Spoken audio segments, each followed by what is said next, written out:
everybody wants to make a long shot. And a runner had made one before that. Chris Paul! Off the rim! Locked up on Nash. Gortat sets the screen. He's trailing Nash. Hangs in the air, off the glass and in! Happy birthday, Steve Nash, and the Suns are leading by 2. Chris Paul and Steve Nash are two of the greatest point guards to ever grace the hardwood, and they're frequently caught in debates against one another about who's the better player throughout their legendary careers. I think this is one of the toughest debates we've done so far, and in today's video, we're going to try and provide you an answer, so stick around until the end of the video to find out who we think is the better player according to the numbers. The first thing we got to take a look at between Chris Paul and Steve Nash is who's the better scorer. Up to this point in time, Chris Paul has averaged 18 points per game over the course of his career. As far as shooting efficiency, he's firing away at a 47.3% clip from the field, 36.8% from behind the arc, and 87.1% from the charity stripe. Paul has never really been known as that pure scorer throughout his time in the league, as his peak points per game average is still set at 22.8, and that came way back in 2008-2009 when he was still with the New Orleans Hornets. Now as for Nash, his career is over of course, but during his entire career he averaged 14.3 points per game, which is actually surprisingly less than what CP3 averages. Nash shot 49% from the field, 42.8% from 3, and 90.4% from the free throw line. He doesn't take as many shots or average as many points, but his shooting efficiency is clearly better than Paul's. Now, as for Steve's best season as a scorer, that came back in 2005-2006 with the Phoenix Suns when he was scoring 18.8 a night. Nash's best statistical scoring season is barely above Paul's career scoring average. Of course, his efficiency is a little bit better, but I still like Paul as the better scorer here. Wins. All right, the next massive category we gotta discuss is their facilitating and playmaking ability. Of course, both Paul and Nash are known for their phenomenal passing abilities that just elevated each team they played for. We'll start with Paul, who averages 9.5 dimes a game throughout his career. His best single-season passing average throughout his career came in 2007-2008 with the Hornets when he was averaging 11.6 assists a night. And throughout all this time distributing the rock, Paul doesn't turn it over much either. He's never averaged higher than 2 turnovers per game over his career. That's right, there's a good reason they call him the point god. Meanwhile, Nash averaged 8.5 assists over his whole career. His best average was 11.5 in 2004-2005 with Phoenix. When it comes to turnovers though, Nash averaged over 3 a game in 8 different campaigns. So this is a category that's up for a little interpretation, but I feel like that assist to turnover ratio for Paul gives him the slight edge. Now, thankfully, we got the privilege of watching both of these legendary point guards go head-to-head during their overlapping careers. Their teams met up with one another a total of 22 times, all of those matchups being in the regular season. As for the person who won more against the other, well, there's not one. Nash and Paul each won 11 games against one another out of those 22 games, giving them each an 11-11 record. So, in order to determine the better player against the other, we gotta take a deeper dive into the head-to-head stats. Nash averaged 13.3 points, 2.8 rebounds, and 9.5 assists per game in their head-to-head matchups. As for Paul, he averaged 22 points, 4.5 rebounds, and 9.5 assists. So they tied in the passing category, but Paul just dominated everywhere else. This doesn't even include the fact that Nash averaged 0.5 steals a game against Paul, while CP3 averaged 2.5 steals. So once again, we're gonna roll with Paul. Wins. Now before we move on to the next category, let's take a quick break and show you all some highlights from their amazing careers. Knocked away, nice defense by the Clippers. It's Paul accelerating in. Down to Jordan, up high and down hard. Klay Thompson putting the ball on the floor because he shoots it so well. You have to play for that.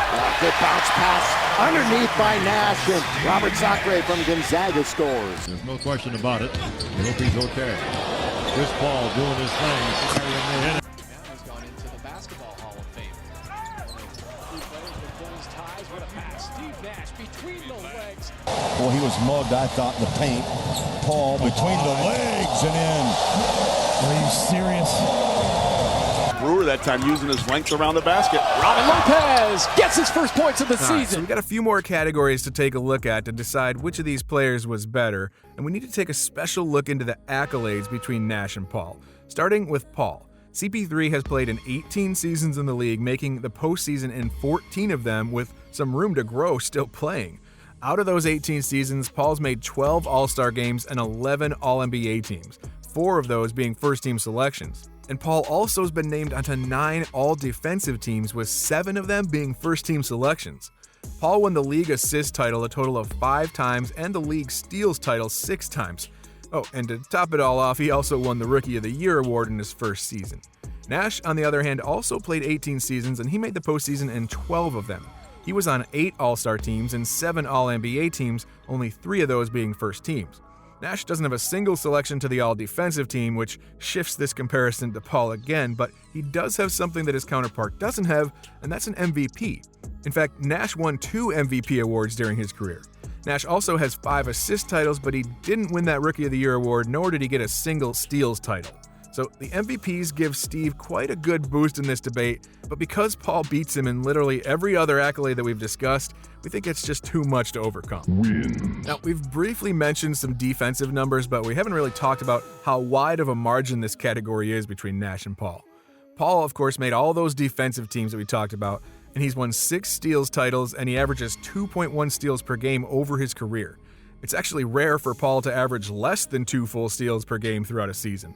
As for Nash, he's not even close. Nash has 0 all-defensive teams, no steals titles, and he averaged just 0.7 steals a night over his career. His peak steals per game average in a single season was actually just 1.0 exactly. And when we talk about interior defense, we don't really need to talk about blocks that much because neither of these guys were really tall enough to do anything with that. So we're going to talk about defensive rating, where, hey, Paul wins that too. Nash had his best season in defensive rating when he was still very young in the league at a rating of 104.6. 12 seasons saw Nash over the 110 rating mark though, which is not ideal. As for Paul, his best rating was 102.4, and he's only had 1 year throughout his entire 18-season career where he's had a defensive rating over 110. Once again, this defensive debate is not much of a competition. Now, finally, we got to cover the concept of team success. Nash got deeper into the postseason more often than Paul has at this point, but it's hard to really take that into account considering the fact that he never won a championship. And of course, Paul recently made it into the NBA Finals with the Phoenix Suns, but he lost that series in 6 games to Giannis Antetokounmpo and the Milwaukee Bucks. Outside of that season, Paul has consistently fallen short of his quest for a championship. He made the conference finals with the Houston Rockets, a year they likely would have won, but he got hurt and the team lost consecutive games to get knocked out. Then they were repeatedly knocked out early in the Lob City curse. So it's a tough comparison to make, and it's one category that probably should be considered a tie. It's hard to say that either Nash or Paul was more important to their team than the other. They were the main facilitator and leader of each and every team they played on throughout their careers. Alright, so after crunching all the numbers, at the end of the day, I gotta say that Chris Paul has been the better player over his career. And don't get me wrong, Nash was an amazing player, but CP3 is called the point guard for a reason, right? The numbers and accolades all just kind of fall right in favor of Paul, except, of course, for the fact that Nash has those 2 MVPs, but Paul has his own advantages in the defensive accolade department to make up for it.